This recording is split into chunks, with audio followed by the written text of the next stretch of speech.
जय श्री महाकाल।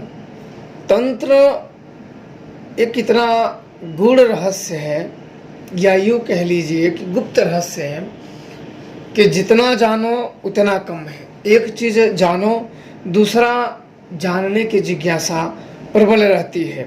एक का उत्तर मिलता है तो एक का रह जाता है, फिर दूसरे का मिलता है तो तीसरा रह जाता है, तीसरे का मिलता है तो चौथा रह जाता है।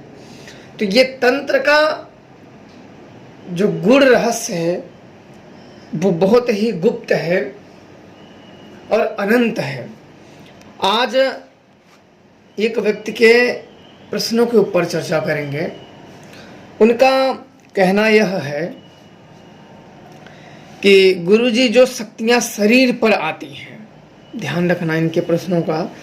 गुरुजी जो शक्तियाँ शरीर पर आती हैं और किसी भी शक्ति का मंत्र साधना कर लेने से इन दोनों शक्तियों में फ़र्क क्या है, गुरुजी बताने की कृपा करें। इनका कार्य करने की गति कैसी होती है, अपना ज्ञान प्रस्तुत कीजिए। तो इनका यह रहता है कि शरीर पे जो शक्तियाँ आती हैं उनका और मंत्र साधनाएं का, शक्तियों के बारे में ये जानना चाहते हैं, इनकी गति कैसी होती हैं, इनका प्रभाव कैसा होता है। देखो, आपको मैं बता दूं कि जैसे शरीर पे जो शक्तियां बुलाई जाती हैं तो उनको आप जैसे गद्दी लगाना हो गया या शरीर पे चौकी लगाना बोलते हैं, अलग अलग जगह पे अलग अलग नाम से पुकारते हैं। पर हमारे जो शब्दों में से बुलाते हैं, इसे पूजना हो गया, मतलब ये पूजवा लिया है आपसे। और जगह पे इसे चौकी बुलाते हैं, और जगह पे गद्दी बुलाना बुलाते हैं, अन्य अन्य जगह पे। पर हम अपनी भाषा में अगर हम बताएं तो इसे बोलते हैं कि उसने पूजवा लिया है। अब पूजते समय ध्यान रखना चाहिए, मैंने कई जगह का, हर जगह का है एक ही तरीका है, पर उसके शब्द अपने अपने भाषाओं की तरह उसमें बनाए गए हैं। तो पूजवाने का एक मतलब यह होता है कि उस शक्ति को आपने पूज लिया, शरीर पे अपने वचनबद्ध कर लिया।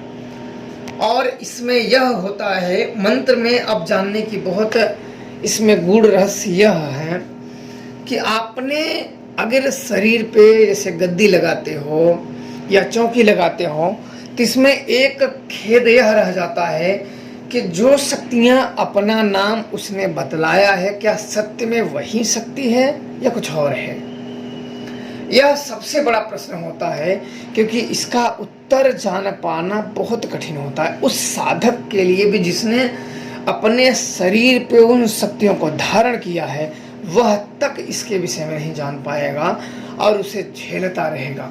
उसके परिणाम बाद में बड़े दुखकारी होते हैं, बड़े विनाशकारी होते हैं, बहुत ही तंग करते हैं, बड़े परेशान करते हैं। इसका परिणाम बहुत ही दुखदकारी होता है जो शरीर पे आती हैं। जब इसमें आपको बता दूं कि जब ये पूजित शक्तियाँ पूजवाने के लिए आती हैं, जैसे चौकी हो गई, सवारी हो गई, गद्दी हो गया, तो किसी ने बोल दिया कि मैं यह हूँ, किसी ने बोल दिया वह हूँ, तो आपके पास खुद की शक्तियाँ अगर उसको देखने का नहीं है तो आप क्लियर ही फंस जाओगे। क्योंकि एक प्रेत भी अपना पूजवाने की मांग करता है, वह भी जिस शक्ति का, इतना तो वो जानता है कि आप किस शक्ति की पूजा करते हो, और वही शक्ति की आके आपके ऊपर वो बोलेगा कि मैं वही शक्ति हूँ। आप उसको धन्य धन्य बोल दोगे कि आप हमें आशीर्वाद दो, हमारे बाल बच्चे या परिवार में या हमारे इधर उधर के जो है काम धन्य उसमें बरक कर दो, रक्षा करो। तो वही होता है ना कि अंधा कहाँ चाहे आँख। जब भूत को भी पूजा मिलेगा तो वो भी काम करेगा। कुछ समय के बाद मालूम है कि चाहे पूजा हो, चाहे पाठ हो, चाहे भक्ति हो, चाहे श्रद्धा हो, कुछ समय के बाद उसमें खिन्नतापन, एक समय ऐसा आता है कि उसमें खिन्नतापन आने लगती है। चाहे रिश्ते ही क्यों ना हो, चाहे पति पत्नी हो, चाहे भाई भाई हो, चाहे पूजा पाठ भक्ति, किसी भी रिश्ते में आप ले लो, तो कुछ समय के बाद उसमें ज़्यादा लगाव आते हैं तो उसमें खिन्नतापन आने लगती है। तो उस प्रकार से देवता के, मैं अपने चीज़ बता रहा हूँ जो लोगों के मैंने जो ठीक किए हैं, इनकी समस्याओं का निवारण किया है, तो इन्होंने क्या गलतियाँ की हैं उससे कि सीख मिलती है, जो मैं आपको समझा रहा हूँ। हो सकता है कि आप गलतियाँ करने से बच जाओ। अनुभव इसीलिए तो होते हैं कि कुछ सीख मिल जाए। अगर सीख सकते हो तो, नहीं सीख सकते हो तो कहानी समझ के भूल जाओ। अब ये पूजने की बात हो गई, आपने भूत पूज लिया, प्रेत। और ये गद्दी लगी शक्तियां, पूजित शक्तियां और चौकी लगाई हुई शक्तियां, शरीर पे बुलाई हुई शक्तियां, इनको बहुत ही आसानी से हटाया जा सकता है। और इनको हटाने के लिए किसी भी प्रकार के तामझाम कुछ भी ज़्यादा कुछ नहीं किए जाते हैं। वो शक्तियां हाँ आते समय ये वचन जरूर दे दे, मैं नहीं हटूंगी, मैं ये कर दूंगी, पर वो बात नहीं होती। हर की एक प्रतिक्रिया होती है, हर की एक क्रिया की एक उत्क्रिया भी होती है। मंत्र के अगर कीलन प्रयोग होते हैं तो उसके उत्कीलन भी प्रयोग होते हैं। किसी के लाभ पहुंचाए जाते हैं तो मंत्रों से हानि भी पहुंचाई जा सकती है। किसी के सुखपूर्वक कार्य किए जाते हैं तो उससे दुख भी दिया जा सकता है। बस आपको उसका ज्ञान होना परम आवश्यक हो जाता है। अब किसी की अगर चौकी हटानी हो, इसके शरीर से किसी भी की चौकी हटानी हो, उसके शरीर को नष्ट करना है तो उसके शरीर को अशुद्ध कर दो, अशुद्ध कर दो। वो तुरंत ही वो देवता खुद ही छोड़ के चला जाएगा, उसे तुम्हें छोड़ के हटाने की भी जरूरत नहीं है। वो स्वयं ही उस व्यक्ति को छोड़ के त्याग के चला जाता है। ये होता है सवारी पे बुलाना। इससे और अधिक बहुत सारे शब्द हैं तो वीडियो बहुत लंबा हो जाएगा। मैं आपको कम शब्दों में इसको समझाने चलेंगे तो कई पार्टों में बढ़ जाएंगे। और जो ना समझ में आए आप लोग कहिएगा तो मैं बिल्कुल उसकी जानकारी जरूर देंगे। इसके बाद यह सब रुक भी जाते हैं और कई लोग इससे दूसरों का भला भी करते हैं। ऐसा नहीं, ये भूत को पूजोगे, देखो कई लोग पूर्वज को पूज लेते हैं, कई लोग मरे लोगों को पूज लेते हैं, तो होते भूत ही हैं, पर इन्हें देवता की उपाधि देके पूजना आरंभ कर देते हैं। तो जब भी इनमें ये गलतियों के चांस सदैव में बने रहते हैं, कुछ उलट पुलट करोगे तो ये दंड भी पिछवाड़े में डंडा घुसेड़ देंगे। ये ऐसा होता है। कई लोगों ने पूर्वज लोगों ने इसे ही पूजते हैं, कई देवताओं को पूज लेते हैं। एक देवता गड़बड़ हुआ तो सारे देवताओं को गड़बड़ा देता है। हम लोगों में भी जब 12-13 देवता होते हैं, एक देवता आगे पीछे भी नहीं होना चाहिए। जैसे फला आदमी आगे है तो पीछे नहीं होना चाहिए, पीछे का आगे नहीं होना चाहिए, नहीं तो आगे वाला देवता सब देवताओं को बिगाड़ देगा। ऐसे होता है हमारी शक्तियों में। जब एक भी शक्तियाँ अगर आगे पीछे पूज ली गई या पूज दिया गया तो सब गड़बड़ हो जाता है, पूरे वो तांडव मचाने लगते हैं। तो इसीलिए जानकारी होना परम आवश्यक होता है। अब आते हैं मंत्र साधनाओं में। मंत्र साधनाओं की शक्तियाँ अचूक होती है, अमोघ होती हैं। इनमें एक मंत्रों में कई अनेकों महाशक्तियाँ छुपी होती हैं। जब किसी भी प्रकार के मंत्र जपोगे तो वो मंत्र जागते ही उस मंत्र के इष्ट का ध्यान लग जाता है। आपको लगाने की जरूरत नहीं होती है, मंत्र जागते ही उस मंत्र के इष्ट का ध्यान लग जाता है, उसकी अधिष्ठात्री शक्ति का स्वतः ही ध्यान लग जाता है।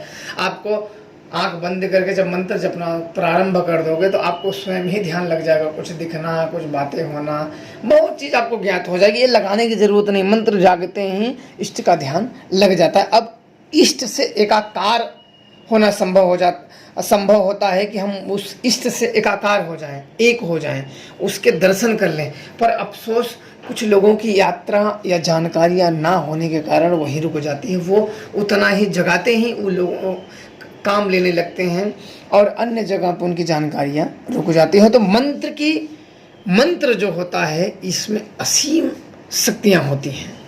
इनको रोका नहीं जा सकता है, इनको काटा नहीं जा सकता है, इनको बाधित नहीं किया जा सकता है। मंत्र कुछ निम्न कोटि के होते हैं, कुछ उच्च कोटि के होते हैं। तो मंत्र भी कई कैटेगरी के होते हैं। कुछ वामाचार के मंत्र होते हैं, कुछ दक्षिण मार्ग के होते हैं। तो कुछ मंत्रों को अगर हाई उच्च कोटि का मंत्र है तो उसकी वो अचूक वार करते हैं। और जो निम्न कोटि के मंत्र होते हैं, जैसे उस मंत्रों में भूखे भूत आ गए हैं या कच्चे प्रेत आ गए हैं, तो मंत्रों के वशीभूत आ गए हैं, तो ध्यान रखना चाहिए मंत्र में भी भूत प्रेत आ जाते हैं। तो ध्यान रखा, आप पे वार नहीं करेंगे। भूत भी आ जाएंगे, आपने पूजा रखा है तो आप पे वार नहीं करेंगे और आपको लगेगा कि मेरा मंत्र सिद्ध हो गया है, तब भी आप धोखा खा जाओगे। इसलिए मंत्र साधनाओं में, तंत्र साधनाओं में कहते हैं कि किसी योग्य गुरु का होना परम आवश्यक होता है। ध्यान रखने वाली बात है योग्य गुरु, जो सिद्धियां जानता हो, अयोग्य नहीं। ऐसा नहीं कि गुरु धारण के लिए चल दिए हमने तो खुद से ही करना, नहीं, योग्य गुरु। जब आवश्यकता पड़ेगी तुम्हें ना, जब योग्य गुरु नहीं होगा तभी तुम नीचे गिरोगे, और हो सकता है कि मृत्यु के कारण ना बन जाओ। क्योंकि जब ये शक्तियाँ जागती हैं तो बड़े वेग में और बड़े क्रोध में जागती हैं, और तब तुम्हारा गुरु अगर सक्षम नहीं हो तो तुम भी मारे जाओगे और तुम्हारा गुरु भी मारा जाएगा। इसलिए मंत्र साधना एक शरीर पे चौकी, ये तो बड़े आसान होते हैं करना, इसमें कोई बहुत बड़ी बात नहीं होती है। 9 दिन व्रत रहो, शक्तियों का आह्वान करो, आराम से शरीर पकड़ लेंगी, चौकी लगा के आप कर सकते हो। पर मंत्र सिद्धि आसान नहीं होती है। मंत्र सिद्धि में आपके कई विचारों को रोकना पड़ता है, दूसरों को, बुराइयों को, सब कुछ छोड़ के अपने सिर्फ ध्यान को रोकना पड़ता है। अपने अंतर मन में किसी भी प्रकार के दुर्गुणी विचार को इंटर नहीं करने देना होता है। सिर्फ अपने इष्ट का, अपने उस शक्ति का, अपने उस अधिष्ठ मंत्र के अधिष्ठात्रा शक्तियों का ध्यान करना होता है, ताकि उस मंत्र की ऊर्जा एकत्रित हो सके और मंत्र जाग सके। मंत्र जागते ही इष्ट का ध्यान लग जाता है। तो आशा करता हूँ आप लोगों को जानकारी समझ में आ गई होगी। जय श्री महाकाल।